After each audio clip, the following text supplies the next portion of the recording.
What's up, y'all? It's your boy KevOnStage, and you guys have been tweeting me this story like crazy. It's about a Houston father who was sentenced to 180 days in jail even though he had overpaid his child support and over-visited his son. If you don't know the details of the story, you can click the link and there's a video from the news station in Houston.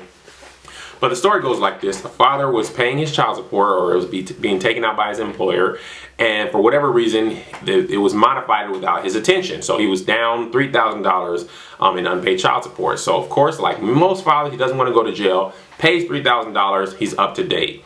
They go to court in November. The opposing attorney says, yes, he's been paid up to date, testified twice. And he's also been over-visiting his child because the court had modified his visiting agreement and he didn't know about that either, so he'd been over-visiting his child. So he's all paid up on child support, over-visiting his son. The opposing attorney argues that he should be responsible for his ex-wife's legal fees for the child support hearing case. The judge agrees, so he is supposed to pay $3,000 in legal fees, and for whatever reason, the judge sentenced him to 180 days in jail. Now, I made a video about child support a couple weeks ago, and somebody made a very profound statement. I said in my video that the court favors the mother. The person says the court favors the best interest of the child. Well, in this instance, the court did not favor the best interest of the child because he has a father, has a father who pays his child support, visits his son, agrees to what the court says, paid $3,000 back child support when he didn't, know there was a mistake, and even visits his son more than the court allows. So how many child support cases do you think, have you ever heard where somebody's overpaid and over-visited? I don't even know why you would be in court other than like maybe a checkup or whatever, but for overpaying and over-visiting. But where in the world does a judge feel it necessary for a person to pay the attorney's fees and then sent to jail? Then be sent to jail.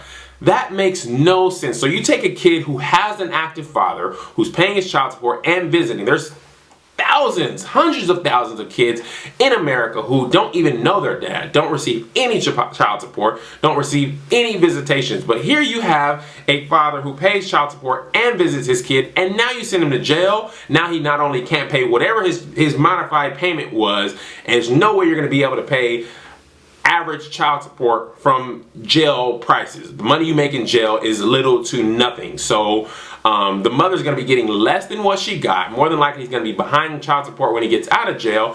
And also his son won't be able to see his father. Now, I have two small children, and I realized, grew up without a father for the majority of my childhood, and I realized how important it is to the development of children. Boys, girls, any race and color, ethnicity, both parents is very important. We live in a society that's already been just destroyed by divorce and single parenthood, and here you have a person who is willing to take responsibility for their child and pay what they're supposed to and visit and do all that from what we've been told is a responsible father, and now you want to send him to jail over attorney's fees.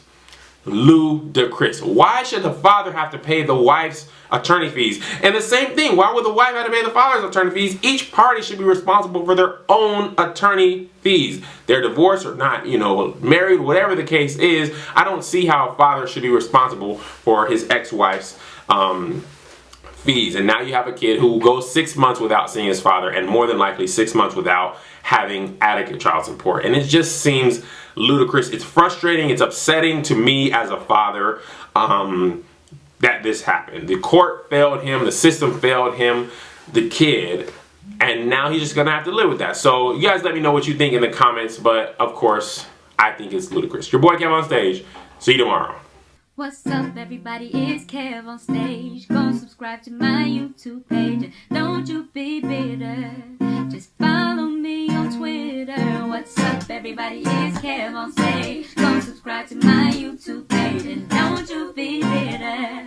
Just follow me on Twitter.